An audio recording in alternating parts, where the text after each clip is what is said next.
Welcome dear students. मैं आपको इस वीडियो में सेक्शन डी करवाने जा रहा हूँ। ये क्लास 9th का है और मैं आपको इससे पहले के सारे सेक्शन करवा चुका हूँ। आप डिस्क्रिप्शन में लिंक देख लेना, आपको मिल जाएगा। प्लेलिस्ट भी बनी हुई है 9th क्लास की, उसमें भी आप देख सकते हैं।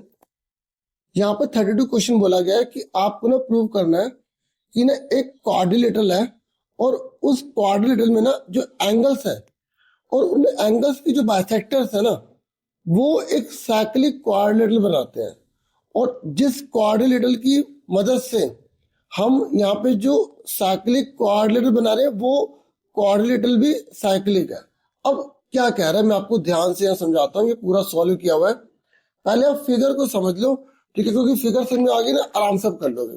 देखो उसने बोला कि एक क्वाड्रिलेटरल है, हमने बना लिया, ठीक है। इसका नाम हमने जो है यहाँ पे ए, इसका नाम बी, इसका नाम सी, इसका नाम हमने डी दे दिया।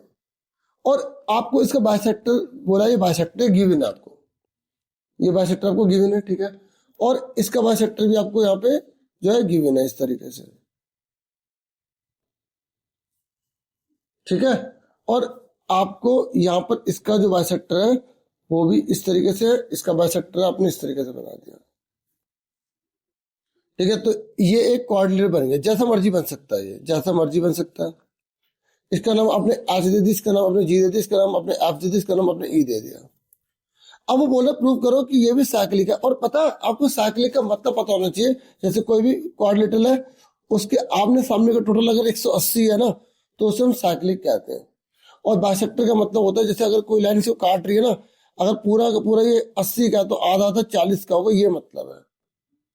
अब करेंगे कैसे, देखो सबसे पहले हम क्या करेंगे, इस ट्राइंगल का टोटल 180 करेंगे, फिर इसकी वजह से हम अंदर चले जाएंगे। ऐसे ही जैसे हम अंदर चले गए तो सिमिलरली इसके अंदर भी आ जाएंगे, ठीक है। और फिर इस तरीके से इन दोनों का टोटल 180 प्रूव कर देंगे। करेंगे कैसे, यहाँ पर आप ध्यान से समझ लो। ऐसा क्वेश्चन कभी भी आ जाए तो आपको सबसे पहले तो गिवन लिखना है। गिवन क्या है कि ए बी सी डी एक क्वाड्रिलेटरल है और उसमें A H B F C F D H are bisectors of angle A B C and D, ठीक है। आप ध्यान से देखो, क्वेश्चन में बोला हुआ है कि ये जो दोनों इक्वल पार्ट है, ये दोनों इक्वल पार्ट, ये लाइन जो है इसको बाइसेक्ट कर रही है, ठीक है। ठीक है, यहां तक क्लियर हो गया।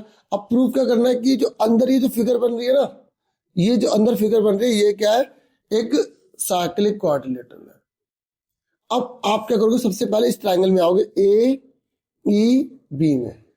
आप बताओगे कि एक ट्राइंगल का टोटल 180 डिग्री होता है, तो आप लिखोगे ए बी ई, बी ए ई और ए ई बी 180। देखो ए बी ई कौन है, ए ई बी, देखो जिसका नाम बता दो तो बीच में लिखते हैं, फिर बी ए ई है और ए बी ई है,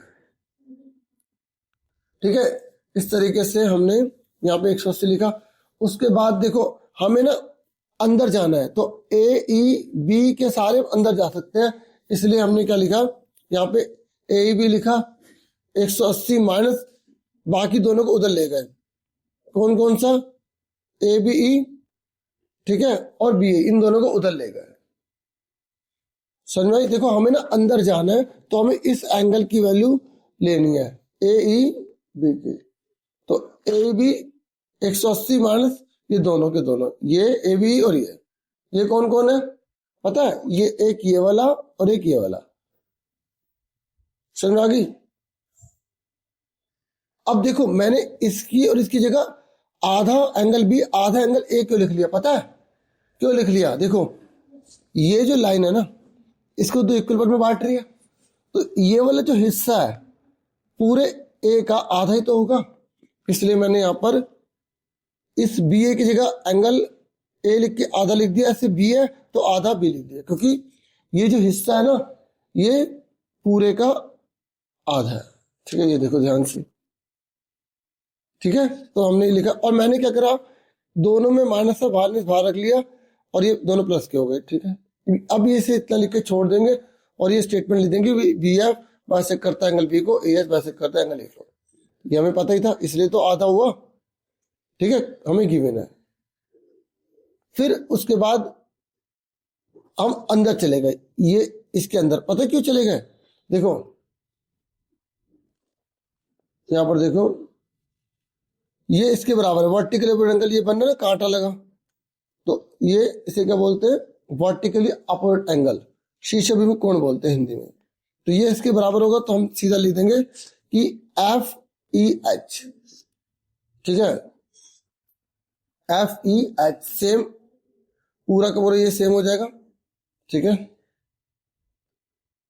हमने लिख दिया नहीं है, तो एफ एच ये पूरा हो गया, मतलब ये चीज जो है इसके बराबर हो गया।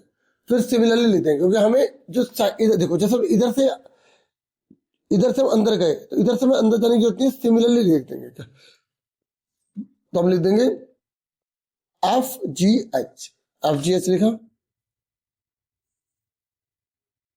180 माइनस आधा एंगल डी और आधा एंगल सी, क्योंकि इधर से भी तो ये सीओडी बचे ना, तो ये सीओडी हो जाएगा। अब क्या करेंगे, इन दोनों को ऐड कर देंगे, इन दोनों को ऐड करेंगे, इधर इधर ये लिखा, ये पूरा पूरा लिख दिया। अब आप खुद सोचो 180 180 कितने हो गए, देखो आप इसको पूरा ब्रैकेट लगाना चाहो ब्रैकेट लगा दो, जैसे हम पहले करें, प्लस लगा दो, ठीक है, तो सेम ही लगेगा, ठीक है। अब देखो 180 180 कितने हो गए, 360 हो गए। अब देखो यहाँ पे आधा एंगल बी है, आधा एंगल ए है, आधा एंगल डी है, आधा एंगल सी है, सब में आधा आधा सेम है, तो कॉमन ले लिया, ये एंगल सी है और ये आधा लगा, तो आधा आधा आधा हमने क्या कर लिया, भाग ले लिया, ठीक है। और ए बी सी डी पूरा लिख दिया, 360 हो गया। अब ए बी सी डी है, अब आप खुद सोचो चारों का टोटल कितना होता है, 360 ही तो होता है, तो 360 का 360 का 180, 360 में 180 का 180 बचे, तो बस प्रूव हो गया, क्योंकि साकली का मतलब क्या होता है, टोटल जो है आमने सामने का 180 होता है। ऐसा क्वेश्चन काफी टाइम आया हुआ है, ठीक है, इस बार आने के चांस के ज्यादा है, क्योंकि प्रैक्टिस पेपर में दे रखा है, और एग्जाम्पल नंबर 5 आप देखना बुक में, ठीक है, जो न्यू बुक है, तो उसमें भी ऐसे ही क्वेश्चन है, तो पैराग्राम वगैरह इस तरीके से दे रखा है, तो आप उसको भी अच्छे से कर लेना, ठीक है। तो अगर ये नहीं आया तो वो वाला आ सकता है, ये पूरा नोट कर लो। अब उसके बाद जो है नेक्स्ट क्वेश्चन है हमारा यहाँ पर, देखिए इस क्वेश्चन को करवाया जा रहा है, ठीक है, और आप पेपर में देखेंगे ये क्वेश्चन नंबर 33 यहाँ पर भी दे रखा है।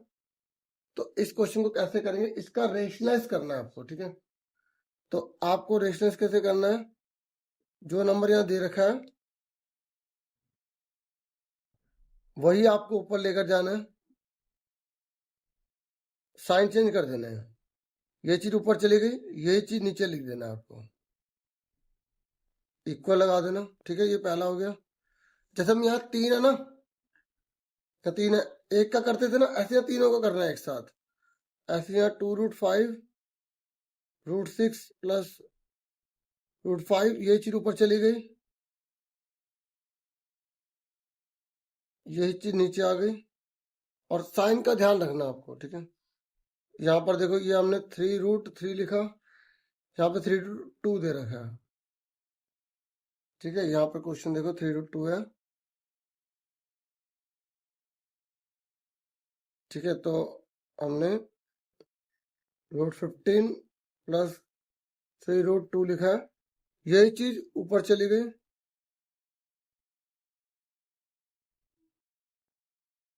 यही चीज नीचे आ गई, ठीक है, यहाँ तक समझ आ गया। अब क्या करोगे, ये जो ऊपर नंबर दे रखा है ना, इसको दोनों से मल्टीप्लाई करने हैं, ठीक है। आप अगर मल्टीप्लाई नहीं करना चाहते तो आप ऊपर वाले को भी ऐसे ही छोड़ दो, कई बार क्या होता है कि वो ऐसे ही कट जाता है, ठीक है, तो हम इसको भी ऐसे ही छोड़ देते हैं, नीचे फॉर्मूला लगा देते हैं। नीचे फॉर्मूला हमेशा लगेगा a plus B A minus B, ठीक है, देखो a plus B A minus B का फॉर्मूला होता है A square minus B square होता है, ठीक है, ये आपको ध्यान में रखना। तो नीचे फॉर्मूला लग गया a का स्क्वायर माइनस बी का स्क्वायर। देखो यहां तक अगर आपने करे 5 नंबर में अगर क्वेश्चन आता है तो हाफ मार्क्स यहाँ तक आपको मिलेगा, जैसे जैसे स्टेप बढ़ाते रहोगे आपके मार्क्स बढ़ते चले जाएंगे, ठीक है। इसको भी अब ऐसे ही छोड़ दो, क्योंकि हो सकता है नीचे से कट जाए, नहीं कटेगा तो हम बाद में मल्टीप्लाई कर ही देंगे, ठीक है, इस तरीके से। अब यहाँ देखो a plus B A minus B का फॉर्मूला क्या होता है, A square minus B square, ठीक है।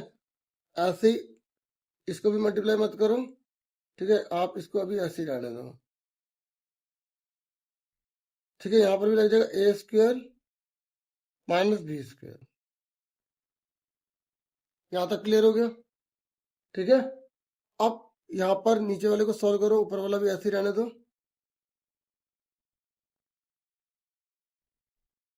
देखो ये स्क्वायर से रूट कट गया, कितना आ गया 10, स्क्वायर से रूट कट गया, कितना आ गया 3। ठीक है, यहाँ पर देखो यहाँ पर एक बचेगा तो आप मल्टीप्लाई कर ही लेना, कोई बात नहीं, एक साथ अगले स्टेप में करेंगे। ठीक है, ये देखो स्क्वायर से रूट कट गया 6 आ गया, स्क्वायर से रूट कट गया 5 आ गया। अब इधर करो, आप चाहे तो पहले वाले को अलग सोल्व, दूसरे वाले को अलग सोल्व, तीसरे वाले को अलग सोल्व करके फिर एक साथ भी लिख सकते हो। ठीक है, यहाँ पर हम सारे इकट्ठे सोल्व कर रहे हैं।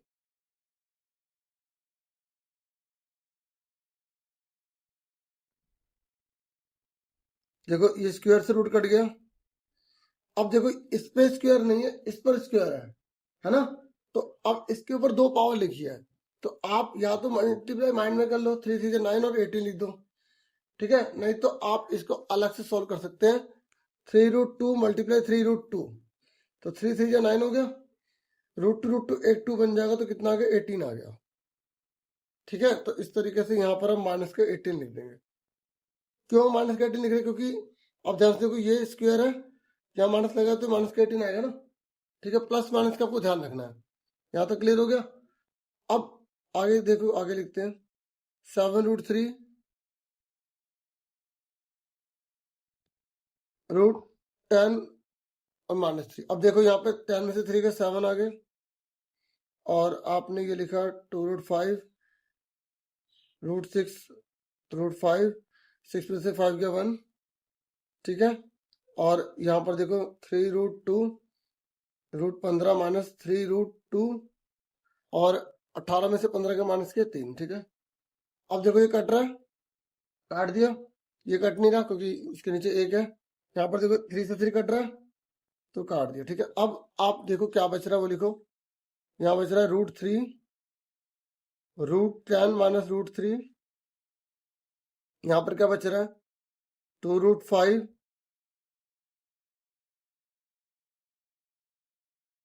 इसको आप सेम लिखिए इस तरीके से। अब ये √2 है, हमने सेम लिखा है यहाँ पर, और यहाँ पर देखो एक बात सुनो, यहाँ माइनस है, यहाँ भी माइनस है, तो माइनस माइनस करके प्लस कर दो आप सीधा। ठीक है, तो ये √2 और यहाँ पर कितना है √5 15 और 3√2। यहाँ तक क्लियर हो गया? अब आपको क्या करना है, इसकी दोनों मल्टीप्लाई करनी है, इसकी दोनों मल्टीप्लाई करनी है, इसकी दोनों मल्टीप्लाई करनी है। ठीक है, तो अब आप सोल्व करो, देखो √3 को इससे मल्टीप्लाई करो, कितना आएगा 30, रूट की रूट में मल्टीप्लाई हो जाती है। ठीक है, समझो, और √3 को √3 से मल्टीप्लाई करो, कितना आएगा 3 हो जाएगा खाली। देखो आपको पता होना चाहिए, √3 मल्टीप्लाई √3 करेंगे ना, तो वो दोनों एक ही रूट में चले जाएंगे, और 2 में से एक बाहर आ जाता, तो इसलिए 3 बचेगा। ठीक है, समझ में आ गई? या सिंपल, या देखो अगर √3 मल्टीप्लाई √3 लिखा आ गया ना, तो उसका मतलब 3 होगा। रीजन समझ में आ गई? देखो √3 अगर एक रूट में चले जाएंगे, तो 2 में से एक ही तो बाहर निकलेगा, इसलिए यहाँ पर हमने सीधा कर दिया √3 एक 3 बन गया। क्लियर? उसके बाद यहाँ देखो माइनस, इसको मल्टीप्लाई करो, देखो 2 का 2 रहेगा, और यहाँ पे 6 5 कितना हो जाएगा 30 हो जाएगा। अब देखो माइनस है नहीं बाहर, तो दोनों के साइन चेंज हो रहे हैं, ये प्लस का है, देखो माइनस का हो गया, ये माइनस का है ना, तो ये प्लस का हो जाएगा, तो ये कितना होगा। अब देखो 2√5 की मल्टीप्लाई √5 में करो, कितना आएगा, देखो 2√5 मल्टीप्लाई √5। ठीक है, तो 2 का 2 √5 एक 5 बन गया, 5 टू कितना होता है 10। हाँ है ना, तो इस तरीके से यहाँ पर आप क्या लिख दोगे 10। अब प्लस का क्यों लिखा प्लस का, माइनस माइनस प्लस। अब ये लिखा, ये इसको मल्टीप्लाई करो, 15 टू कितना होता है 30, रूट वाला रूट में मल्टीप्लाई हो गया। अब इसको इससे मल्टीप्लाई करो, अपने बताओ कितना आएगा 3 2 6 आ जाएगा। ठीक है, अब मैं यहाँ पे करके दिखा रहा था, देखो √2 और 3 √2 माइनस का है। ठीक है, तो माइनस उतार दिया अलग से, और 3 √2 क्या बनेगा 1 2 बन गया, तो कितना आएगा माइनस का 6 आ गया। यहाँ तक क्लियर हो गया? ठीक है, अब इसके बाद देखो यहाँ पर ये है √30 कितना होगा 2√30 प्लस के 2√30 है। ठीक है, देखो ये एक कुछ नहीं तो एक मानेंगे, कुछ नहीं तो एक मानेंगे, तो 1√30 1√30 कितने हो गए, 2√30 हो गए, ठीक है, प्लस के हो गए, ठीक है। और यहाँ पर देखो माइनस का देखो दे रखा है ना, ठीक है, हम डायरेक्ट भी काट सकते हैं लेकिन मैं आपको पूरा स्टेप से समझा रहा हूँ। माइनस का 2√30 आ गया, ठीक है। आप सुनो आगे, यहाँ पर देखो, यहाँ देखो ये माइनस के कितने हैं, 3, माइनस के 6 कितने हो गए, माइनस के 9 और प्लस के 10 है। ऐसे क्वेश्चन का आंसर ना ज्यादातर 1 या 0 ही आता है, ठीक है। तो ये आपके सपोर्टिव मटेरियल में भी क्वेश्चन है, मैं आपको दिखाता हूँ। देखो ये पूरा कट गया, 10% हो गया, 1 आ गया। और सपोर्टिव मटेरियल से जो बच्चे दिल्ली गवर्नमेंट के है ना, उनको स्पेशली कहूंगा सपोर्टिव मटेरियल से क्वेश्चन करो। जैसे ये आया, अब पुराने पेपर उठा के देखोगे ना, ये वाला क्वेश्चन आया हुआ है, उससे पुराने देखोगे ये मिलेगा आपको। अब है हमारा 34, यहां पर इससे बोला है कि इसको फैक्टराइज करो, आपको यूजिंग फैक्टर थ्योरम करनी है, ठीक है। फैक्टर थ्योरम को यूज करके इसको आपको सॉल्व करके दिखाना है। तो ऐसे क्वेश्चन को जब हम फैक्टर थ्योरम से करेंगे तो हम पी एक्स लिखेंगे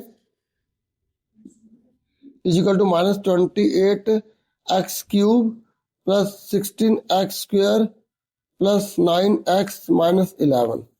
तो आपको यहाँ पर फैक्टर थ्योरम के अकॉर्डिंग यहाँ x³ लिखा है, तो इसके साथ जो है ना ये 28 लिखा हुआ है, ठीक है। तो इस 28 को आपको इसको अपोन में लाना होगा, ठीक है। और फिर इसके फैक्टर्स आपको इसके पता लगाने पड़ेंगे। मेरी बात समझो कैसे करना है, फैक्टर थ्योरम से करना है। तो आप जो है -11 अपोन में 22 लिखेंगे, ठीक है। और माइनस लगा सकते हैं हम, और इसको काटो तो ये 11/28 आ रहा है। तो अब आपको यहाँ पर इसके फैक्टर्स पता लगाने हैं। फैक्टर्स पता लगाने के लिए ये किस किस के टेबल में कर सकता है, क्या क्या पॉसिबल है, उसके अकॉर्डिंग आपको यहाँ पे लिखना पड़ेगा, ठीक है। जैसे प्लस माइनस हमने 1 ले लिया, फिर हमने यहाँ पे 2 रख के देख लिया, 1/2। तो देखिए ये हमने डिवाइड कर लिया, तो क्या क्या पॉसिबल है, +-1 हो गया, 1/2, क्योंकि यहाँ पे 1/2 के टेबल में 28 आता है, ठीक है। तो आप पहले पॉसिबल लिख दोगे, और फिर 4 का भी ले सकते हैं हम, और 7 से भी जा रहा है, ठीक है। ऐसे ही आपको आपको भी सर ऐसे लिखने पड़ेंगे क्या, नहीं नहीं, आपको तो 2-4 ऐसे लिख के दिखाने, आपको बता रहा हूँ। 1/14 हो गया, ठीक है। और क्या क्या पॉसिबल है मैं आपको सारे बता रहा हूँ। 1/28 हो गया, ठीक है। ऐसे 11 अपन में नीचे 2 ले लेंगे, 11/4 ले लेंगे, इस तरीके से सारे फैक्टर बता रहा हूँ ना मैं, ठीक है। ऐसे ही 11 क्योंकि कल को कोई और क्वेश्चन आ गया आप बता दोगे, ठीक है। ये आ गया। अब इसने बोला ना इसके फैक्टर निकालने, तो अब हमें पुट करके देखना है। और आपके कोर्स में ना जैसे आप 3 तक करेंगे, अगर 3 तक करने के बाद भी अगर किसी में भी 0 नहीं आया, तो आप लिख दोगे कि जो है ना कंप्लीट इन्फॉर्मेशन जो है इसमें नहीं है, और इसके अकॉर्डिंग जो है इसके कंप्लीटली फैक्टर जो है पॉसिबल नहीं हो पा रहे, ठीक है। क्योंकि ये क्वेश्चन ऐसा दे दिया गया है कि इसमें आप बहुत सारी वैल्यू पुट करते रहोगे ना, करते रहोगे, आ ही नहीं रहा, ठीक है। पहले आप लिख देना अकॉर्डिंग टू फैक्टर थ्योरम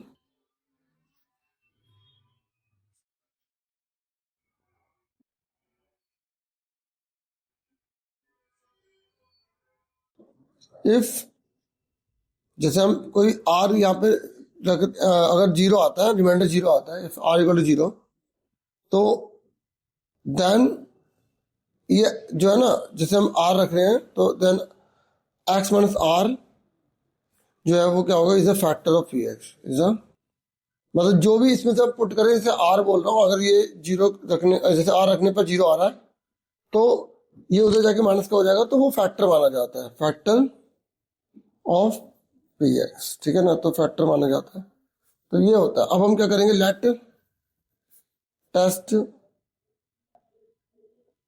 अब हम टेस्ट करने जा रहे हैं कि हम टेस्ट कर रहे हैं r = हम यहाँ ले लेते हैं, इनमें से कोई सा भी आप 2-3 लेके दिखा देना, ठीक है। 1 ले लेना, ठीक है।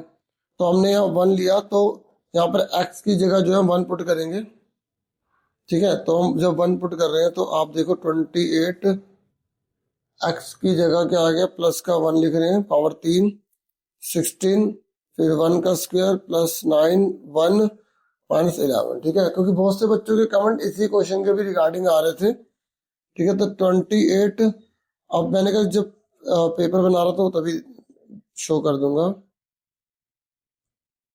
ठीक है। तो ये हमने सॉल्व करा, देखो पावर 3 है तो 1 हो गया, 2 है तो 1 हो गया, 1 ही रहेगा, 9 1 जा 9, सीधा कर दिया 11।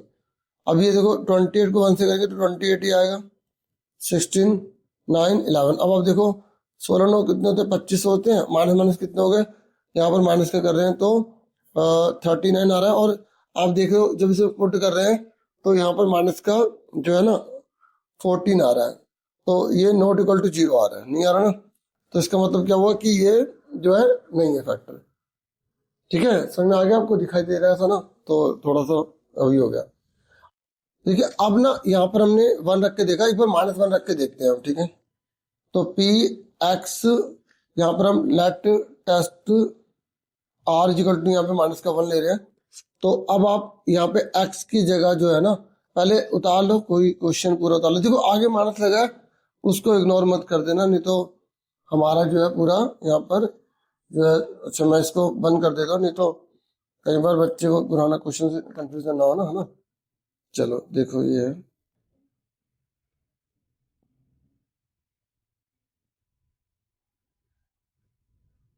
ठीक है। तो अब यहाँ पर देखो हमने यहाँ पर माइनस का 1 रख दिया, ठीक है। आप यहाँ पे अगर आर अलग से नहीं लिखना चाहते ना तो आप जो है 1 भी मतलब एक्स की जगह दिखा सकते हैं, ठीक है। समझ में आई कहने का क्या मतलब है।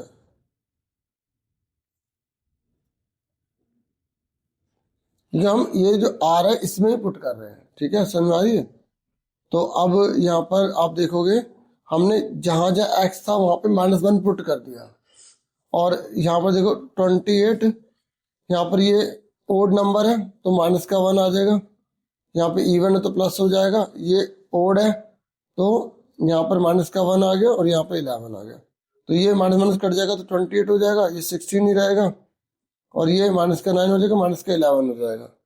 तो अब देखो हमने यहाँ पे माइनस का 1 पुट किया है, तो अब हमारा आंसर यहाँ पे कितना आ रहा है आप ध्यान से देखो, 16 और 8 से 14, 34 हो गए, और ये 20 हो गए, तो यहाँ पे हमारा प्लस का 14 आ रहा है, और ये भी 0 के इक्वल नहीं आ रहा है, और क्योंकि 44 है ना, तो ये 24 आ रहा है, फिर भी 0 के इक्वल नहीं आ रहा। तो इस तरीके से इसका मतलब क्या हुआ कि ये भी जीरो नहीं है, ठीक है। फिर हम यहाँ पे लेट टेस्ट कर रहे हैं, अब एक बार हम फ्रैक्शन वाला ले लेते हैं कोई, ठीक है, यहाँ पे 1/2 ले लेते हैं, ठीक है।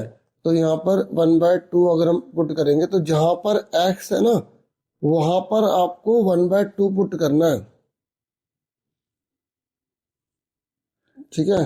बहुत से बच्चों ने इस क्वेश्चन के रिगार्डिंग भी कमेंट जो है कर रहे थे कि सर ये फैक्टर वाला थोड़ा सा अजीब सा है, सोल्व नहीं हो रहा, बताएं जरा। तो 2 2 से 4 2 से 8 हो गया, ठीक है, पावर 3 है, तो ये 1/4 हो गया, ये 9/2 हो गया, माइनस का 11। आप सोल्व करें, कैसे करेंगे इसको, देखो ये कट रहा तो कहा था 4 2 से 8, 4 7 20 है, तो माइनस का 7/2 है, ठीक है। उसके बाद 4 4 जा 16 है, और 9/2 है, माइनस का 11 है। अब देखो 9 में से 7 गए, देखो फ्रैक्शन वाले को एक साथ कर लेंगे, 9 में से 7 गए, 2/2 प्लस 4 -11, तो ये एक कट गया, तो ये कितना आ गया 5 -11, तो माइनस का 6 आ गया, तो ये भी 0 के इक्वल नहीं आ रहा, ठीक है। अब हम यहाँ पे रीजन लिख देंगे क्योंकि ये ना सोल्व ही नहीं हो रहा, तो ऐसा क्वेश्चन जो है अगर आ जाए तो आपको 2 या 3 तक करना है, और अगर नहीं हो रहा तो उसको फिर आप रीजन के लिख देंगे, ठीक है।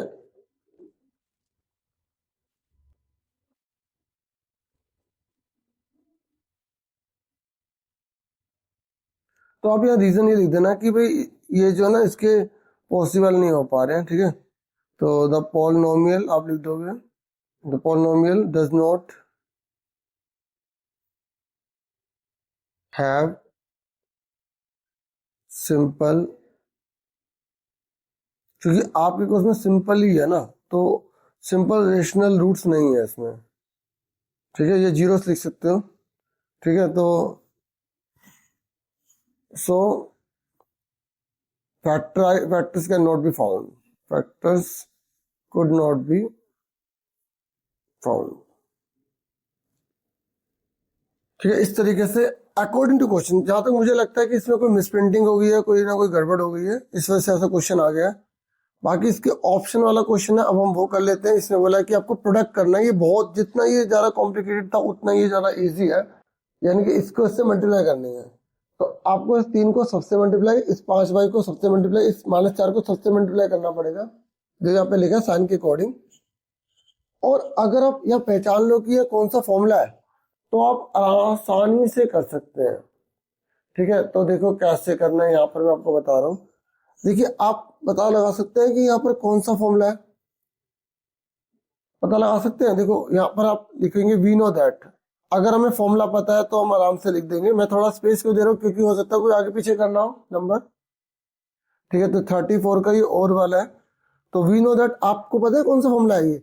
यहाँ देखो 1 2 3 4 5 6 और 1 2 3 अगर आ गए हो, सबसे बड़ा फॉर्मूला आपकी किताब में कौन सा है, चैप्टर नंबर 2 में, तो आपका एक ही फॉर्मूला है, A cube plus B cube plus C cube minus 3abc is equal to में A plus B plus C A square plus B square plus C square minus A B minus B C minus C है या नहीं है।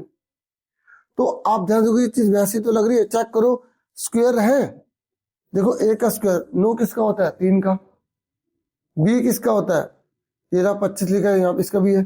सी पर ये तो नहीं है, तो क्या ये वो क्वेश्चन नहीं है, चेक करो कोई और हो। ये रहा 16, देखो सी मतलब इसको मान के चलो तो 4 से 16 होता है, यानी कि आपको उसको ठीक करके लिखना पड़ेगा। ठीक करके कैसे लिखेंगे आप, तो आपको ए यहां से हिंट मिल जाएगी ना, आप आगे कहाँ जा रहे हैं यहीं से ले लो। देखो 3 का 5 का और ये 4 है, इसी को देख के पता लग जाएगा। तो आपने इसे उतारना है और अब इसे आप लाइन से लिख दोगे। ये 9 किसका होता है, 3 का। 25 किसका होता है, 5 का। और ये 16 किसका होता है आपका, 4 का। ठीक है, ये हमने आगे लिख दिया। अभी तीनों को जैसे लिखे वैसे लिख दो। ठीक है, जानबूझ के उसने पीछे हो सकता है लिखा हो टीचर ने, ताकि बच्चा उसे पता लगा पा रहा, नहीं पता लगा पा रहा, ये हो गया।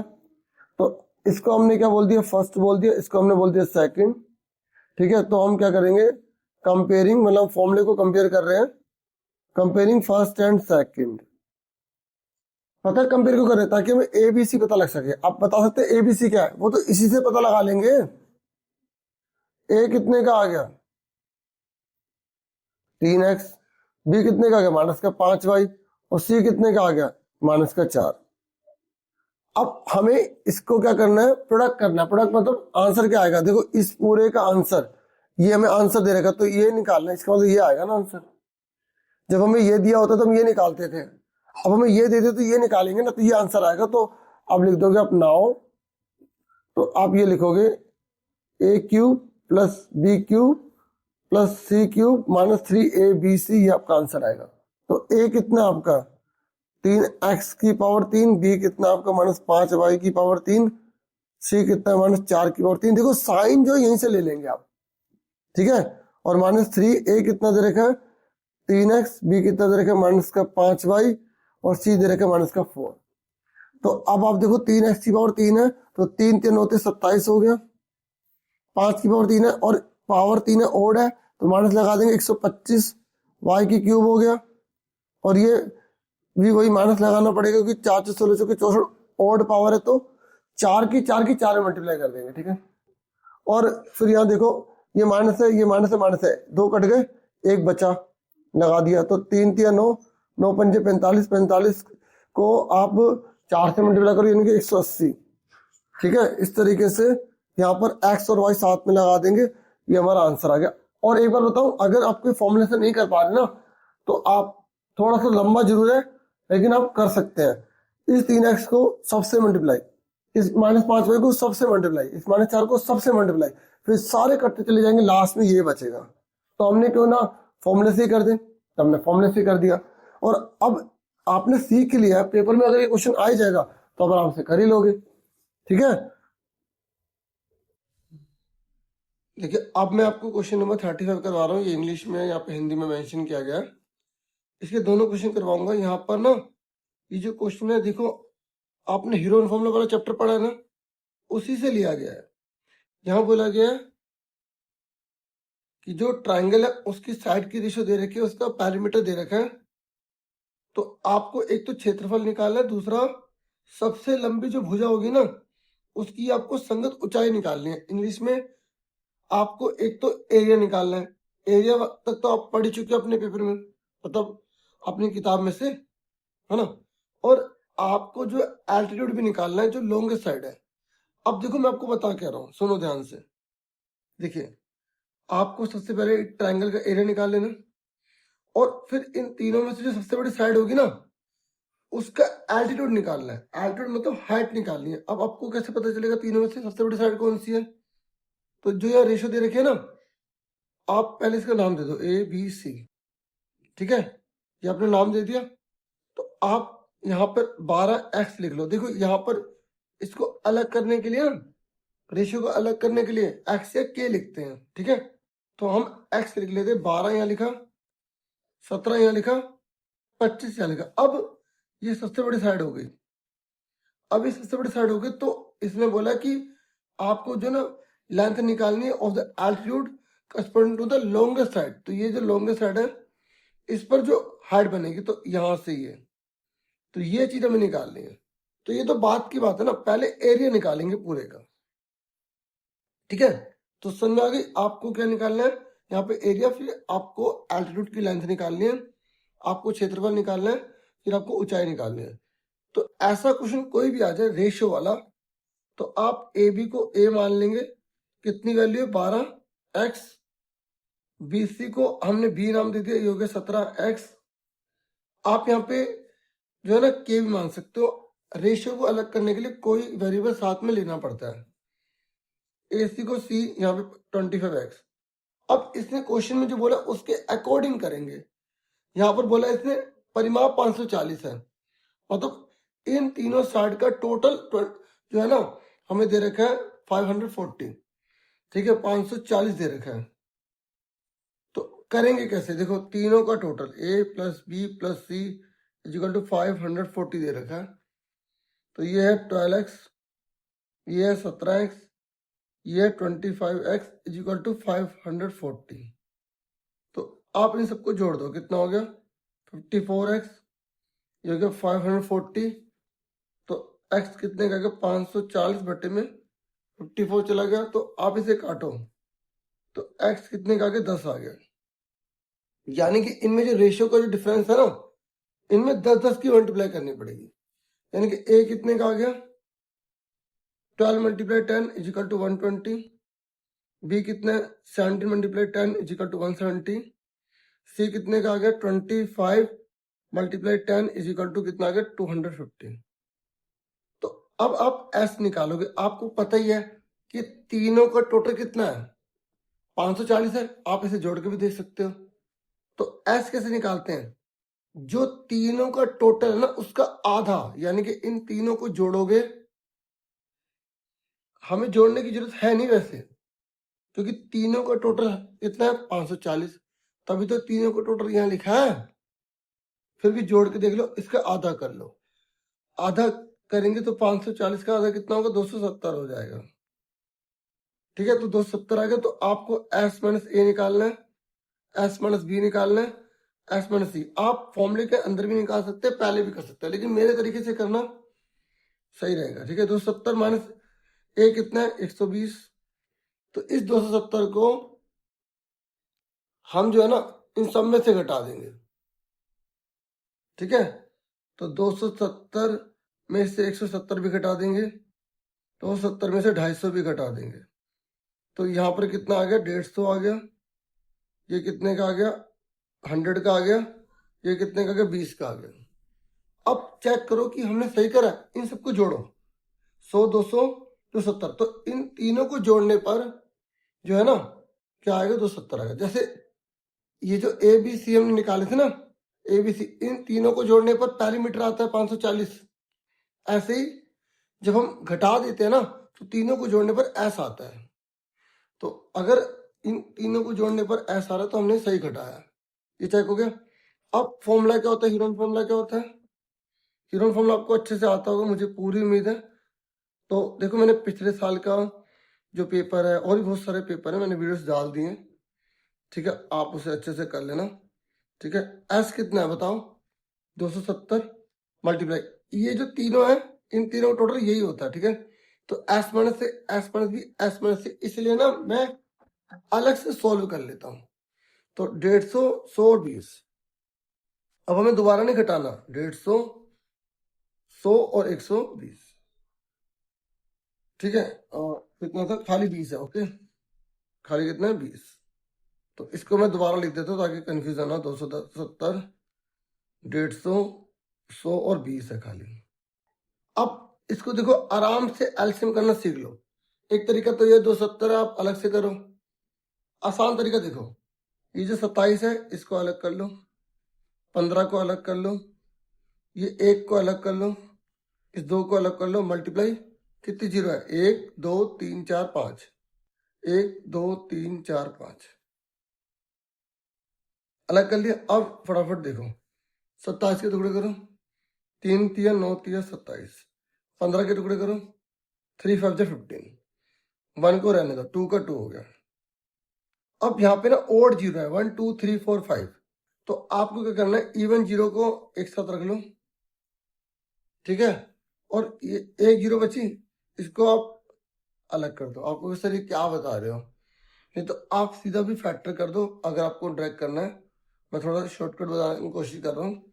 तो 1 2 3 4 5 है, तो हमने 4 जीरो को एक साथ कर लिया, एक जीरो को अलग कर दिया, क्योंकि मल्टीप्लाई करोगे वही आएगा।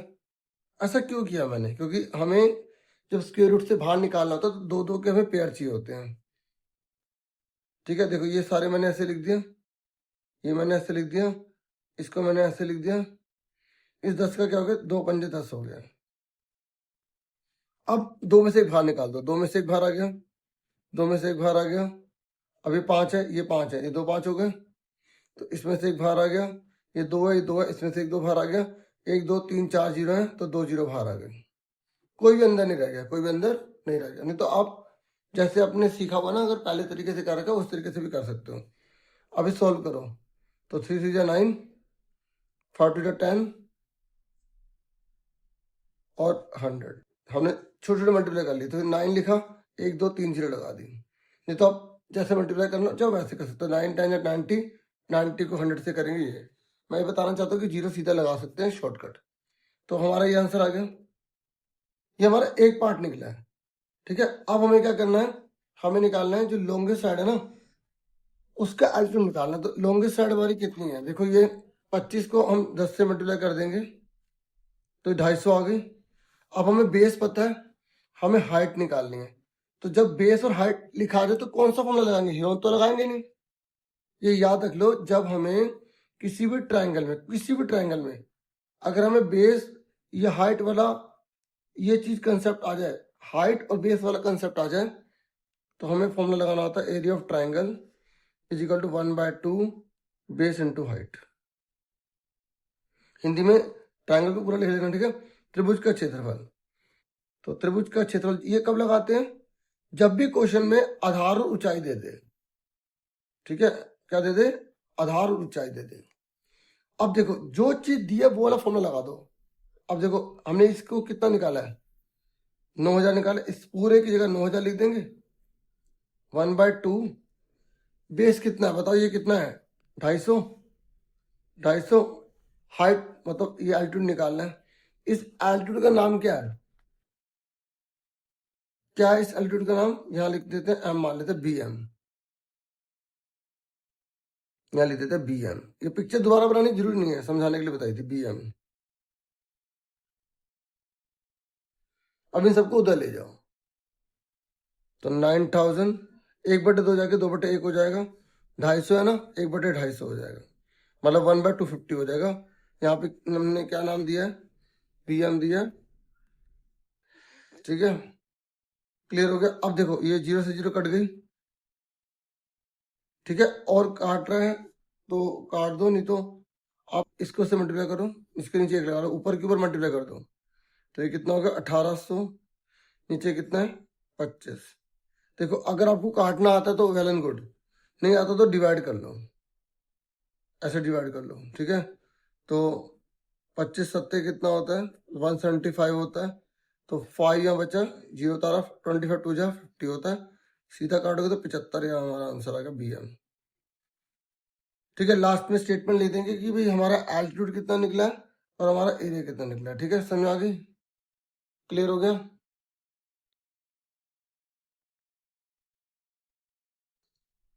तो ये हमने ऊपर वाला कर दिया, अब इसके नीचे वाला कर रहे हैं। ये कह रहा है कि एक समकोण त्रिभुज में समकोण पर स्थित भुजाओं का अंतर 14 सेंटीमीटर है और त्रिभुज का क्षेत्रफल 120 है, तो त्रिभुज का परिमाप निकालिए। ठीक है, इंग्लिश में बोल रहा है कि ना हमें एक राइट एंगल ट्रायंगल दे रखा है। तो देखो मैं आपको समझा देता हूँ ना, हमें एक राइट एंगल ट्रायंगल दे रखा है और ये कह रहे जो राइट एंगल ट्रायंगल है ना, जैसे ए बी सी, ये कह रहे इस राइट एंगल ट्रायंगल में जो साइड्स है ना, राइट एंगल ट्रायंगल की साइड्स, एक ये साइड है एक ये साइड है, तो कह रहे ये जो और ये जो साइड दे रखे ना, इसका जो डिफरेंस है ना वो यहाँ पे हमें 14 दे रखा है और इसका पूरा एरिया 120 दे रखा है। और मैंने अभी आपको बताया था जब भी राइट एंगल आ जाए तो एरिया का फॉर्मूला कौन सा लगाते हैं, 1/2 बेस इनटू हाइट लगाते हैं। ये आपने बुक में क्वेश्चन नहीं देखा होगा, ये एडिशनल क्वेश्चन है। ठीक है, तो आपको ये मैं आराम से समझा रहा हूँ, आप इसको प्रैक्टिस अच्छे से कर लेना क्योंकि कई क्वेश्चन जो है प्रैक्टिस पेपर वाले सेम आ जाते हैं।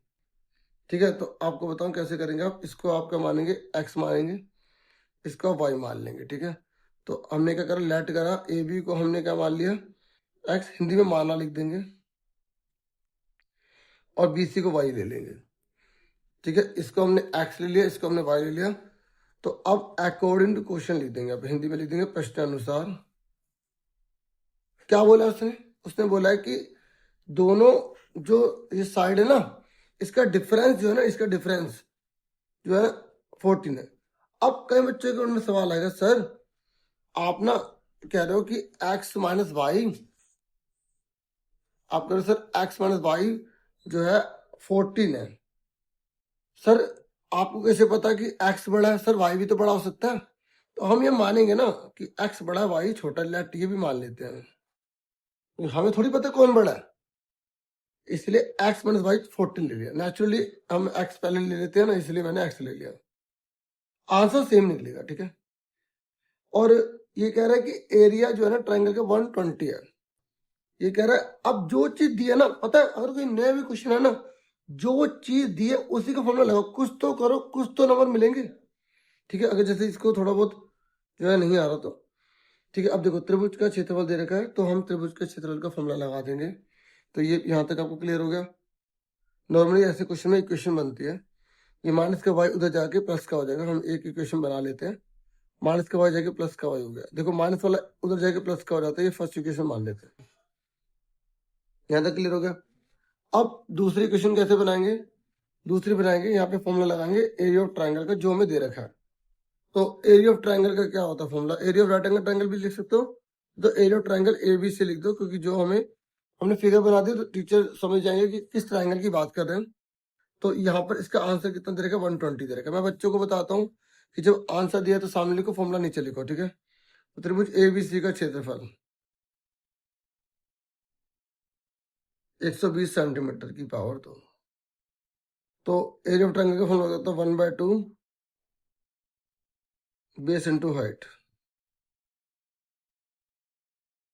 120, यानी कि 1/2 आधार गुणा में ऊंचाई 120। अब आप बताओ आधार और ऊंचाई को क्या क्या माना हमने, क्या देखो हमने बेस को क्या माना है y और हाइट को माना x। ठीक है, तो 1/2 वाई एक्स इजिकल टू 120 हो गया। अब इस 1/2 को उधर ले जाओ और इसको सीधा लिख दो, x पहले y बाद में, ये 1/2 जाके बन जाएगा 2/1।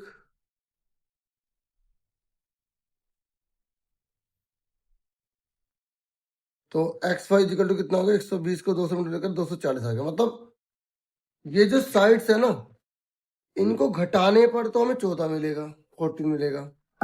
और इनको मल्टीप्लाई करने पे 240 मिलेगा। तो वो दो नंबर कौन से हैं वो पता लगाना है। तो ये सेकंड हो गई। अब हम करेंगे सोल्विंग फर्स्ट एंड सेकंड। ये थोड़ा आपके लिए नया है, ठीक है। ऐसे क्वेश्चन 10th में है तो उन्हीं को देना चाहिए वैसे, ठीक है। एक्स वाई 200 यहाँ पे 40 दे रखा। तो आपको क्या करना है, ये जो x है ना 14 प्लस वाई, ये जो है इसमें पुट कर देंगे। मेरी बात सुन रहे हो, देखो ये जो x की वैल्यू है ना 14 प्लस वाई यहाँ पर पुट कर देंगे। यहाँ पर x की जगह क्या देगा 14 प्लस वाई, y का y लिख देंगे इज इक्वल टू 240। यहाँ तक क्लियर हो गया आपको। देखो इस x को हटा के ना हमने ये लिख दिया 14 प्लस वाई, ठीक है। अब इस y को दोनों से मल्टीप्लाई करो, 14y, y को इससे करो y का स्क्वायर 240। यहाँ तक क्लियर हो गया। अब उसके बाद क्या करोगे आप, इसको उधर ले जाओगे, इसको इधर। तो आपको पता ना ये आपने ये पढ़ा हुआ है, y का स्क्वायर प्लस 14y प्लस का 240 माइनस का हो जाएगा। देखो ये प्लस वाला जाएगा माइनस का हो जाएगा। अब इसको सोल्व करना है आपको। तो आपने इसको फैक्टराइज से पढ़ा है ना, फैक्टराइज पढ़ा है ना आपने। इसके आगे एक लगाया, 240 को एक से मल्टीप्लाई करा। तो ऐसा कौन सा टुकड़ा है जो घटाने पे 14 लिया है। तो ये सिंपल है, देखो यहाँ पर हम आराम से इसे कर लेंगे, क्योंकि 24 ऐसा कोई नंबर है ना तो इसी को आराम से ऊपर कर ला करो। 24 मल्टीप्लाई 10, मल्टीप्लाई करने पे 240 आएगा, घटाने पर अपने 14 आएगा। तो ये ज़्यादा मुश्किल नहीं आता। अगर बड़ा अमाउंट होता है तो आपको सिंपल ही देंगे, ठीक है। तो ये 14 की क्या लिख देंगे 24y माइनस 10y, ठीक है। तो 24 को इससे मल्टीप्लाई करा 240 है, तो 24 10 जा हो जाएगा, ठीक है। तो ये माइनस है, यहाँ पे हमने लिखा। अब हम क्या करेंगे, ब्रैकेट को यहाँ पे खोल देंगे, 24y माइनस 10y माइनस का 240। अभी दो ग्रुप बन गए, एक ग्रुप ये रहा, एक ग्रुप ये रहा। अब इसमें कॉमन लो, इसमें कॉमन लो। देखो इसमें कॉमन क्या लोगे, सीधा भी कॉमन ले सकते हो, दोनों में y है ना, तो y आ गया, तो y प्लस 24 हो गया। और यहाँ पर दोनों में माइनस कॉमन है और दोनों 10 के टेबल में आते हैं, तो जो दोनों में कॉमन हो वो लिखते हैं। तो माइनस का 10 ले लिया, तो y प्लस 24 होगा। देखो यहाँ पर प्लस क्यों हुआ, बाहर माइनस था तो माइनस बाहर आ गया, मतलब माइनस दोनों में सेम था, बाहर आ गया, तो अंदर प्लस होगा। अगर ये दोनों अंदर सेम आ गए तो आपने सही करा, इन दोनों को हम एक बार लिख देंगे और इन दोनों को एक बार लिख देंगे, ठीक है। अब क्योंकि इक्वल के 0 चल रहा है, और जब इक्वल के 0 चल रहा है ना तो आपको क्या करना है, यहाँ पर इसको सॉल्व करना है। तो y plus 24 is equal to 0, तो y इज इक्वल टू क्या गया माइनस का 24। ये तो नॉट पॉसिबल होगा क्योंकि माइनस में कभी लेंथ होती नहीं है। तो y minus 10 is equal to 0, तो y इज इक्वल टू कितना आ गया 10 आ गया। तो ये हमारा आंसर आ गया। अब y 10 है, तो आप देखिए ये जो है ना ये चीज हमारी 10 निकल गई। तो x कितने का होगा आप यहाँ पर निकाल लो, 10 फुट कर दो, तो 10 फुट करा तो कितना होगा 24। अब क्योंकि सर आप तो 24 है और आप यहाँ पे नॉट पॉसिबल बोल रहे हो, y की वैल्यू नॉट पॉसिबल आई है ना, और ये जो 24 आई है x का आया। क्लियर हो गया। तो अब इसने पूछा है कि त्रिभुज का परिमाप निकालो। देखो कितना चालाक है, परिमाप पूछ लिया यानी कि पैरीमीटर पूछ लिया, और जब पैरीमीटर पूछा है तो हमें तीनों साइड पता होनी चाहिए। अब ये हमें पता लग गई 10 है, ये पता लग गई 24, ये कैसे निकालेंगे। तो यहाँ पर हमेशा पाथिस प्रॉपर्टी लगाई जाती है।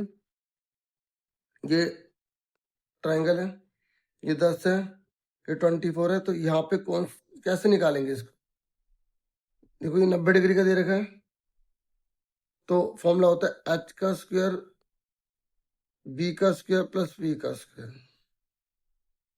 तो h हमें नहीं मालूम, बेस कितना है 10, p कितना है 24, ओके ये 2 है, ठीक है। तो 10 का स्क्वायर 100 होता है, 24 का स्क्वायर 576 होता है। अब देखो 30 तक तो रटे होने चाहिए, ठीक है।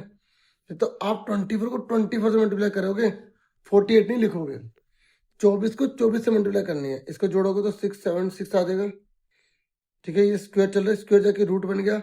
अब 676 का होता है 26, तो आप इसको निकाल के भी देख सकते हो, ठीक है। नहीं तो जैसे आपको एक बार बताऊं, जैसे किसी बच्चे को इसका रूट नहीं आ रहा समझ, अब ये दोनों प्लस में है, 24 है, ये 10 है, तो आप खुद सोचो 24 थोड़ा बड़ा ही नंबर होगा।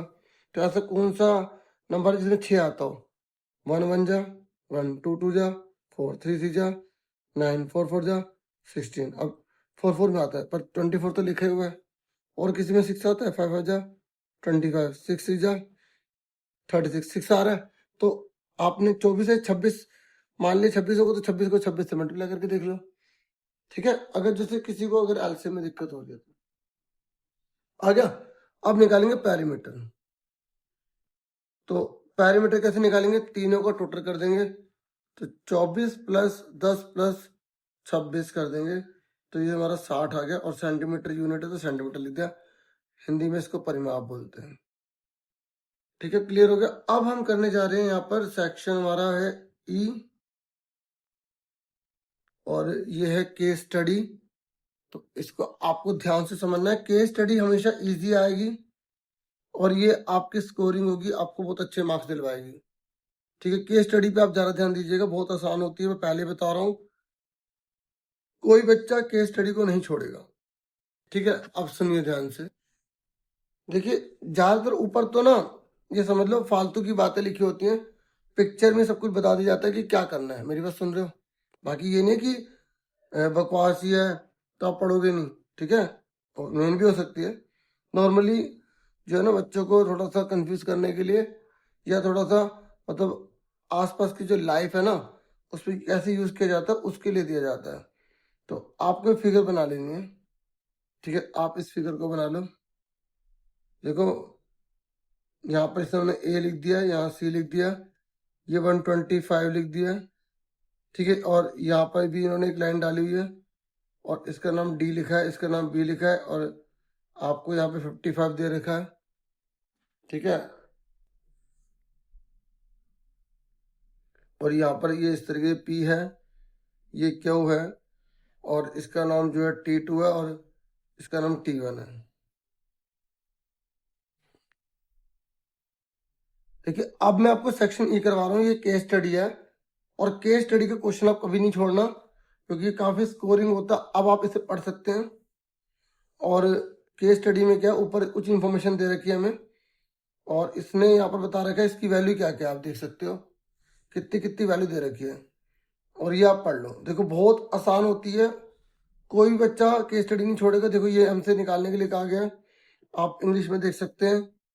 ठीक है, ये पढ़ लो, और ये है, तो ये हमने बना लिया फिगर। ठीक है, ये हमने फिगर तैयार कर लिया। अब हमसे पूछा गया, इसने बोला ए निकालिए। ऐसे क्वेश्चन में ना अगर किसी बच्चे को नहीं भी आ रहा ना, मैं आपको बता रहा हूं, या तो 180 में से घटाना होता है या उसे इक्वल रखना होता है। आप मेरी बात ध्यान सुनना, हमें कैसे पता चलेगा कि इक्वल है या 180 में से घटाना है? आप देखो इसका मुंह इतना बड़ा है, इसका मुंह इतना छोटा है, तो यानी कि 180 में से घटाने वाला है। जिसको अगर कंसेप्ट नहीं पता, अब जिसको कंसेप्ट पता है वो आराम से कर ही लेगा।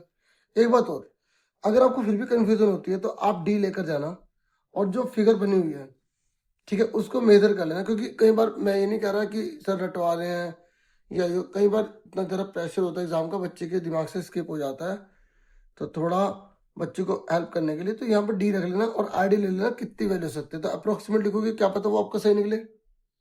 मेरी बात समझ रहे हैं? फिर आपको याद आ जाए, फिर आपको पता लग जाए अरे सर ने बताया था कि अगर इक्वल नहीं है तो 180 में से घटाने वाला होता है, अगर इक्वल लग रहा है तो वो बराबर होगा। रीजन नहीं लिख पाए, आंसर के नंबर तो मिलेंगे, हाफ नंबर तो मिलेंगे। सुन रहे हो? अब सुनो मेरी बात, यहाँ पर ए लिखा है, इन्होंने ए निकालने के लिए कहा है, तो ये 125 कितने का होगा? देखो आपको सिंपल करना है, ए प्लस 125 लिख देना, कोई फॉर्मेलिटी नहीं, कुछ नहीं, इक्वल टू 180। यहाँ सिर्फ रीजन लिख दोगे लीनियर पेयर, क्योंकि एक लाइन का टोटल 180 होता है। आप ये भी लिख सकते हो कि T2 is the line, T2 एक रेखा है, ये भी बोल सकते हो आप। ठीक है, ठीक है, T2 क्या है? एक रेखा है। तो इंग्लिश में हम लीनियर पेयर भी लिख सकते हैं अगर उस लाइन के दो पार्ट हुए तो। ठीक है, तो हम यहाँ पे ए निकाल लेंगे, 180 में से 125 चले गए, कितने बचे? 10 में से 5 के 5, 7 में से 2 चले गए, यहाँ पर 5 आ गया, 55 डिग्री आ गया, डिग्री लगा लेना। तो देखो कितने आसानी से निकालते। इसने बोला अब एंगल सी निकालिए, एंगल सी निकालना है ये रहा। तो अब ये सी निकालना आपको सर, अब बताइए ना सर कैसे निकालेंगे। सर इन दोनों को इक्वल रख दें क्या? आप बोलिए सर। देखिए ना, ये 55 का है, ये कांटा लग रहा है, ये 55 का, तो 55 का ही तो होगा, होगा नहीं होगा? तो इसको हम मान लेते हैं एंगल 1 मान लेते हैं। पर बोलोगे सर ये तो निकालना नहीं। देखो ये ट्रायंगल बन गया, ट्रायंगल का रोट 180 होता है, उस फॉर्मूले से करेंगे। ठीक है, तो सबसे पहले हम क्या करेंगे, एंगल 1 बराबर 55 डिग्री होगा। अगर आप यहाँ एंगल 1 लिखोगे तो आपको पूरा नाम नहीं लिखना पड़ेगा। एंगल 1 55 डिग्री का होगा, आप क्या बोलोगे, वर्टिकली अपोजिट एंगल। ठीक है, हिंदी में, अच्छा हिंदी में मैंने यहाँ लिखा, इसे बोलेंगे राखी युग्म। आपको सर ने रेखा बताया था, हाँ रेखा बताया था मैंने। ठीक है, यहाँ पे इसे बोलेंगे शीशा विमुख कोण, शीशा विमुख कोण, थोड़ा शॉर्ट में लिख रहा हूँ। ठीक है, वर्टिकली अपोजिट एंगल। ठीक है, अब तो ये 55 है, तो अब इस ट्रायंगल में लिखेंगे, हम लिखेंगे इन ट्रायंगल। इन ट्रायंगल, अब क्या ट्रायंगल, अब ट्रायंगल का तो नाम हमने दिया ही नहीं। ठीक है, तो ट्रायंगल का नाम दे देते हैं छोटा सा, ए बी सी। ठीक है, तो इन ट्रायंगल ए बी सी, नाम तो देना पड़ेगा भाई। तो तीनों का टोटल कितना होता है 180, तो हम लिखेंगे A plus 55 plus C is equal to 180। हमने ए कितना निकाला है, 55 निकाला है, और ये भी 55 है, plus C is equal to 180, C 180, 55 55 110 हो गए, माइनस के हो गए, तो कितने का आ गया, 70 का आ गया। ठीक है, समझ में आ गई? अब यहाँ पर 55 नहीं आया आंसर, देख रहे हो, क्योंकि यहाँ पर ट्राइंगल का टोटल 180 लगा हुआ है। ठीक है, अब यहाँ पर समझ में आ गई आपको, यहाँ तक क्लियर हो गया।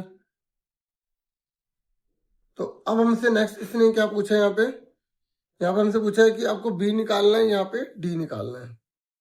ठीक है, ये देखो, ये आपको बी निकालना है या डी निकालना है। तो अब इसे आप कैसे करेंगे, तो आप यहाँ पे ध्यान से देखिए। देखिए, एक सवाल को निकालने के कई तरीके हो सकते हैं। ठीक है, जैसे इन्होंने यहाँ पे हमसे पूछा है, हमसे बी निकालने के लिए बोला, 2 नंबर का दिया, यानी कि थोड़ा सा हमें बड़ा करना ही पड़ेगा। यहाँ देखो, ये ऐसे जेड बन रहा है, क्योंकि हमें क्वेश्चन में दे रखा है दोनों लाइन पैरेलल है। ऊपर हमने देख लिया था, पढ़ लिया था। ठीक है, डी की साइड पर है ना, हट गया, चलो दोबारा से इसे निकाल लेते हैं, यहाँ पर देख लेते हैं, कोई दिक्कत नहीं है। यहाँ देखो, ये जेड बन रहा है, जेड बन रहा है। अब ये सी है, तो ये भी सी होगा। अगर ये 70 का, तो 70 का होगा। आपको यहाँ पे इसको नाम देना पड़ेगा, जैसे हमने यहाँ पे 1 दिया था, इसका नाम 2 दे देंगे।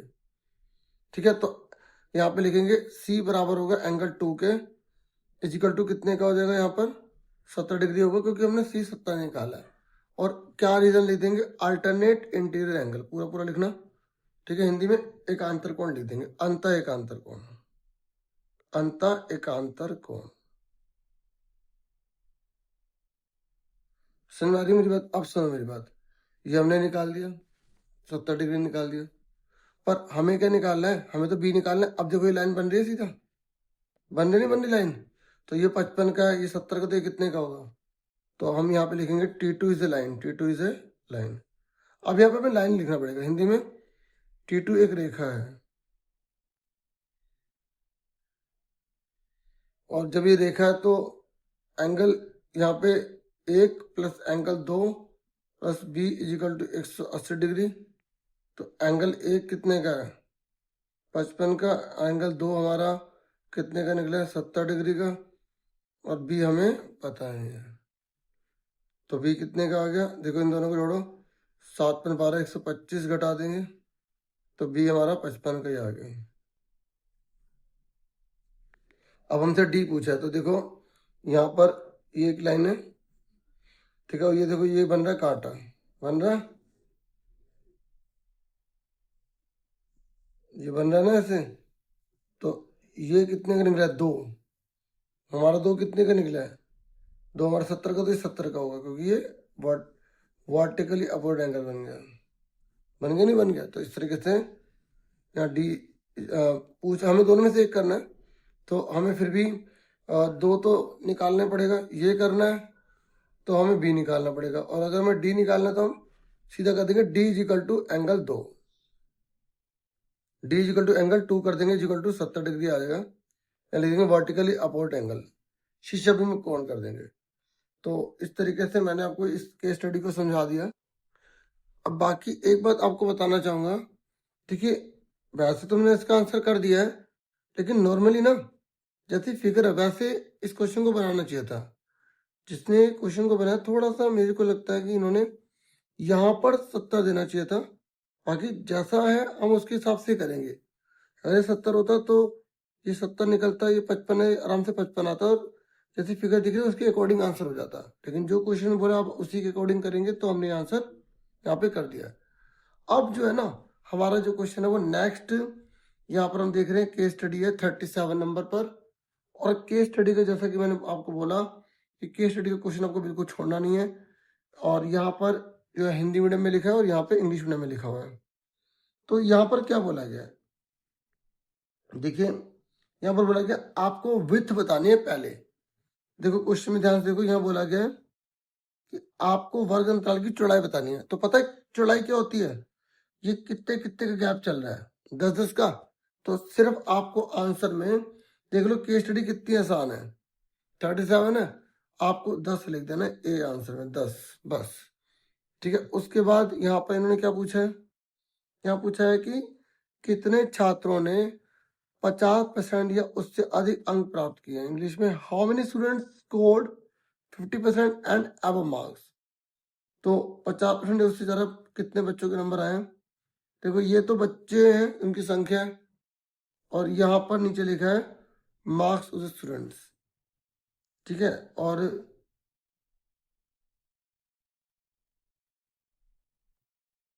देखिए यहाँ पर एक बात गौर करने वाली, यहाँ पर बोला है कि 50% से ज्यादा लाने वाले बच्चे कितने हैं, और यहाँ पर लिखा है मार्क्स ऑफ द स्टूडेंट्स, मतलब 60 में से जो है ना बच्चों को मार्क्स मिलने, जैसे जिनके 0 से 10 आए हैं वो बच्चे हैं 2, जिनके 10 से 20 आए हैं वो है 10 बच्चे। तो इसमें बोला ना 50% जिसके स्कोर हुए हैं या उससे ज्यादा हुए हैं, तो 60 का 50% क्या होगा, 30। तो कितने बच्चे ऐसे हैं जिनके 30 नंबर आए हैं या 30 से ज्यादा आए हैं, ये मतलब हुआ। तो 30 ये हो गए, 30 और 30 से ज्यादा कौन है, एक ही हो गया, एक ही हो गया, एक ही हो गया, इन बच्चों को गिन लेंगे। तो एक कितना हो गया यहाँ पर, आप ध्यान से देखो कितना आ रहा है। देखो अगर हल्का सा भी गलत हो गया ना तो आंसर हमारा गलत हो जाएगा। और ये किसके पास में जा रहा है, हम ये स्ट्रेट लाइन ले लेते हैं, यहाँ 19 के अराउंड आ रहा है, तो ये 19 हो गए। और ये किसके आसपास आ रहा है, तो ये हमने 7 ले लिया। ठीक है, देखो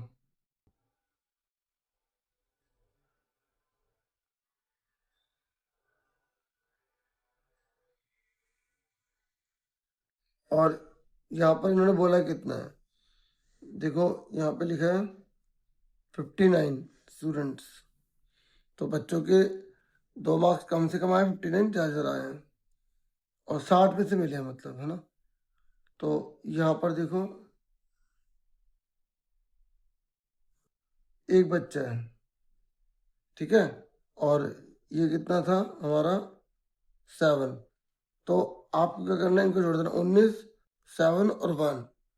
तो 19, 7 और 1 को जोड़ेंगे तो 19, 20। तो 27 बच्चे ऐसे हैं जिनके 50% या उससे ज्यादा मार्क्स आए हैं। ठीक है, क्योंकि इन्होंने ये तो बताने रखा कि टोटल कितने बच्चे हैं, नहीं तो हम पूरे को टोटल करके एक बार क्रॉस वेरीफाई कर लेते कि हमने जो इसको 19 माना और इसको हमने 7 लिया है, हमने सही किया है गलत किया है। ठीक है, तो आप स्केल लेके जाना, उसमें देख लेना। ठीक है, तो क्लियर हो गया। उसके बाद यहाँ पर नेक्स्ट क्वेश्चन है, ये कह रहा है आपको टोटल नंबर बताने हैं, बच्चे कितने हैं। अब देखो आ गया ना क्वेश्चन, अब हमसे पूछ लिया कि टोटल बच्चे कितने हैं इसमें। ठीक है, तो यहाँ पर कुल बच्चों की संख्या पूछी है। तो यहाँ पहले वाले में 2 हैं, देखो यहाँ पे 2, प्लस दूसरे वाले में कितना है 10, तीसरे वाले में कितना है 21, चौथे वाले में कितना है 19। ठीक है, और उसके बाद यहाँ पर देखो 7 और इसके बाद ये तो पता लग रहा है 1, तो अब इसको जोड़ दो। तो 10 और 2 12, 13, 23, 33 और 19, 20, 27। तो इनको जोड़ दो, 27 और 38 और ये 60 आ गया। तो 60 ही यहाँ पर बच्चे हैं और 60 में से मार्क्स इन बच्चों को मिले हैं। ठीक है, उसके बाद यहाँ पे इन्होंने पूछा है कि एकत्रित अंकों का परिसर निकालिए। देखो परिसर तो सबसे आसान होता है बच्चों, यहाँ पर हमसे ना रेंज पूछा गया है। टोटल बता दिए, रेंज कैसे निकालते हैं। सबसे बड़ा नंबर यहाँ लिखा है इन्होंने 59, छोटा 2, ये वाला नहीं लेंगे अब क्या बच्चे 60 और यहाँ पे 0 ले लेंगे, ऐसे नहीं है। यहाँ पे लिखा है कि जहाँ जरा बच्चा 59 लाया और कम से कम 2 लाया, 60 भी कोई नहीं लाया, 0 भी कोई नहीं लाया, तो 59 में से 2 घटा देंगे तो 57 आंसर आ जाएगा। ये हमारा रेंज का आ गया। ठीक है, तो रेंज कैसे निकालते हैं, जो सबसे बड़ा नंबर होता है जो सबसे छोटा होता है उसको घटा देते हैं, हमारा रेंज निकल जाता है। ठीक है, उसके बाद फिर नेक्स्ट केस स्टडी है। देखो यहाँ पर ये क्वेश्चन है, एक स्कूल कैंटीन है और हिंदी में भी आप देख सकते हो, पढ़ लो, फिर मैं आपको समझा देता हूँ। ये क्वेश्चन पूछे गए हैं। ठीक है, अब देखो केस स्टडी इसलिए कह रहा हूँ क्योंकि ना केस स्टडी सेम की सेम भी आ जाती है। ठीक है, तो यहाँ लिखा है कि एक स्कूल कैंटीन में एक निश्चित दिन विद्यार्थियों को देने के लिए बेसन, चीला और फलों का रस रखा गया है। मतलब बच्चों को ना बता रखा है कि कब कब उन्हें क्या क्या मिलेगा। तो यहाँ बोला गया कि जो एक डे डिसाइड किया गया ना, उसमें बच्चों को बेसन का चीला और फ्रूट जूस मिलेगा। ठीक है, यहाँ बोला कुछ स्टूडेंट जो है ना वो कैंटीन में गए, तो जो ग्रुप 1 है उन्होंने 3 बेसन के चीले और 2 फ्रूट जूस खरीदे और 160 रुपये दिए, और ग्रुप 2 ने 5 बेसन के चीले और 4 फ्रूट जूस लिए, वो 280 रुपये दिए। तो इन्होंने बोला कि आप पहले वाले के इक्वेशन बताओ, दूसरे वाले के इक्वेशन बताओ, और फिर तीसरे में बोला कि इसका प्राइस निकालो। ये बहुत आसान है डियर, ऐसा कोई भी क्वेश्चन आ जाए ना, अब यहाँ पे बेसन का चीला फ्रूट जूस बोला ना, हो सकता है एग्जाम में कुछ और बोल दे, तो आपको क्या करना है कि जो जो चीजें दे रखे हैं उनकी कॉस्ट को एक्स से वाई मान लो। तो यहाँ पे लेट कॉस्ट ऑफ बेसन चीला, ठीक है, या पर या ईच, जो आप लिखना चाहें। ठीक है, तो हम लिख रहे थे पर, PER पर। ठीक है, यहाँ पर क्या है, बेसन चीला, BESENAN बेसन चीला। ठीक है, तो एक बेसन चीले की कॉस्ट कितने की, ₹X मान लिया। फिर अभी मैं हिंदी में लिख देता हूँ, पहले इंग्लिश में। फिर कॉस्ट ऑफ पर क्या, कौन सा जूस था वो, यहाँ पर फ्रूट जूस। तो एक जूस की जो है ना वो कीमत कितने रुपये, ₹Y मान लिया। ठीक है, हिंदी में माना प्रत्येक बेसन चीला, बेसन चीले की कीमत। तो हमने क्या माना, ₹X, और माना प्रत्येक फ्रूट जूस की कीमत ₹Y। ठीक है, तो अब अकॉर्डिंग टू क्वेश्चन कर देंगे। तो पहले वाली क्वेश्चन बोलिए ना, इन्होंने क्या बोला, देखो ध्यान से बोलो। इन्होंने बोला आपको पहली क्वेश्चन फिर दूसरी क्वेश्चन निकालनी है। तो पहली क्वेश्चन में क्या बोला इसने बोला 3 बेसन के चीले लिए, तो 3x हो गया, बेसन के चीले को अपने x माना है, प्लस यहाँ पे लिखा 2 फ्रूट जूस लिए हैं, तो प्लस 2y, टोटल मिला के कितने रुपये बन गए, 160 रुपये। पहली क्वेश्चन आ गई, मुश्किल था कोई, नहीं होगा।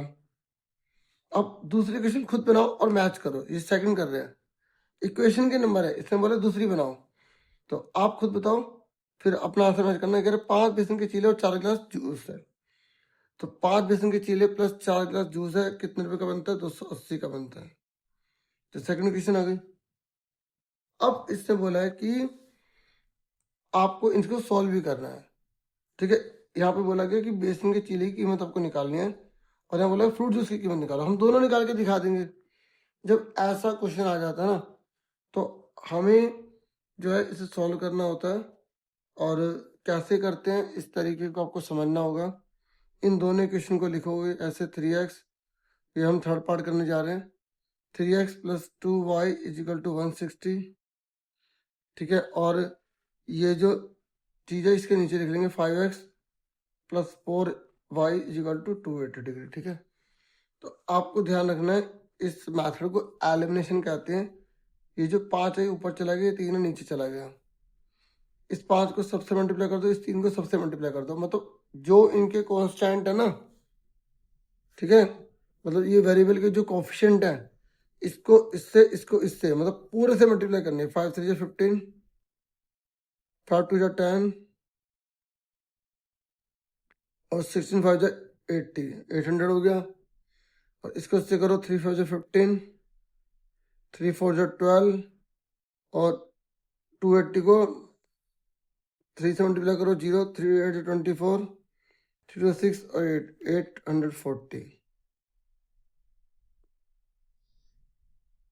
ठीक है। उसके बाद ये माइनस हो गया, ये माइनस हो गया, माइनस हो गया। रूल है जो ये प्लस का ना साइन नीचे माइनस का लगा देंगे। अब ये 15 से 15 का 0 बचे, 0 लिखने लिखो मर्जी है।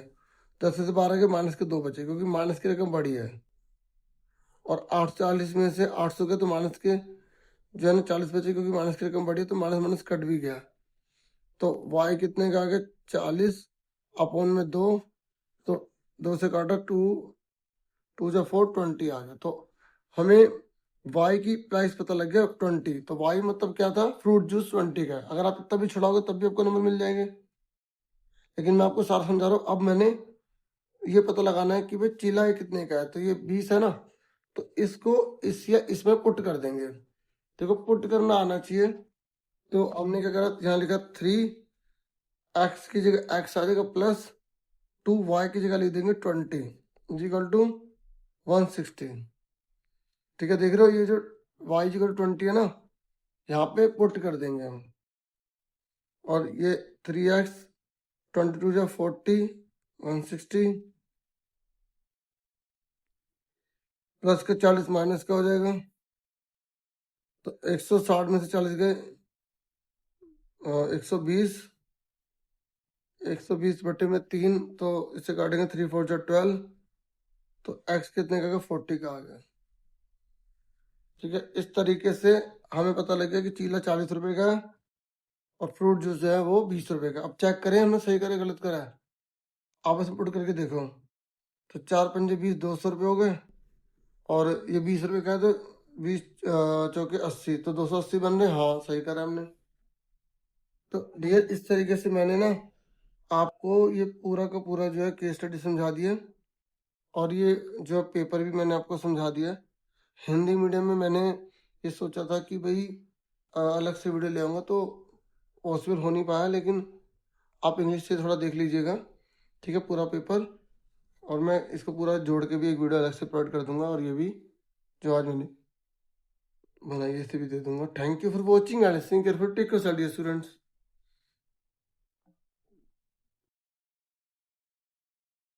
जो हमने कंप्लीट कर लिया फाइनली, ठीक है।